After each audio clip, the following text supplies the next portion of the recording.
Hi friends, welcome to GRR recipes. ఈరోజు మనము కచ్చా మ్యాంగోని ఎలా చట్నీ లాగా చేసుకోవాలో చూద్దాం. ముందుగా నేను ఇక్కడ ఒక కచ్చా మ్యాంగోని తీసుకున్నాను. ఇప్పుడు దీన్ని సన్నగా తురుముకోవాలి. ఇలా తురుముకున్న ఈ మ్యాంగోని ఒక గిన్నెలోకి తీసుకొని పక్కన పెట్టుకోవాలి. తర్వాత స్టవ్ మీద ఒక ప్యాన్ పెట్టుకొని 1 టేబుల్ స్పూన్ ఆవాలు, 1/2 టేబుల్ స్పూన్ మెంతులను వేసి దోరగా వేయించుకొని చల్లార్చుకొని పొడి చేసుకోవాలి.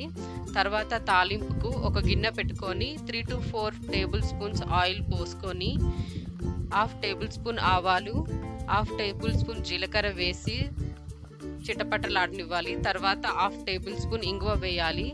తర్వాత నేను ఇక్కడ 3 పచ్చిమిరపకాయలను తీసుకొని కచ్చా పచ్చగా దంచుకొని తాలింపులో వేశాను. అలాగే 8 నుంచి 10 వెల్లుల్లి రెవ్వలని పొట్టు తీసుకొని కచ్చా పచ్చగా దంచుకొని తాలింపులో వేసుకోవాలి. ఫ్రెండ్స్,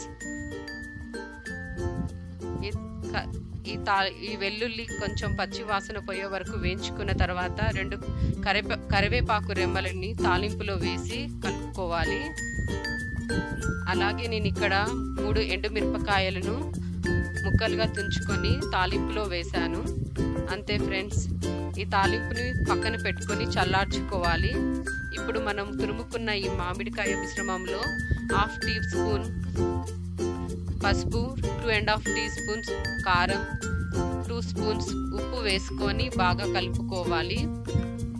తర్వాత మనం ముందుగా వేయించుకున్న ఆవపిండిని కూడా ఇందులో వేసుకొని బాగా కలుపుకొని మనం పక్కన పెట్టుకున్నటువంటి ఈ తాలింపుని కూడా ఈ మిశ్రమంలో కలుపుకోవాలి. ఫ్రెండ్స్,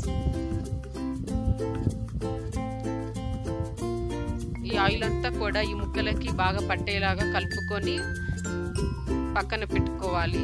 అంతే ఫ్రెండ్స్, ఎంతో టేస్టీగా ఉండే పుల్లగా ఉండే ఈ మ్యాంగో చట్నీ రెడీ.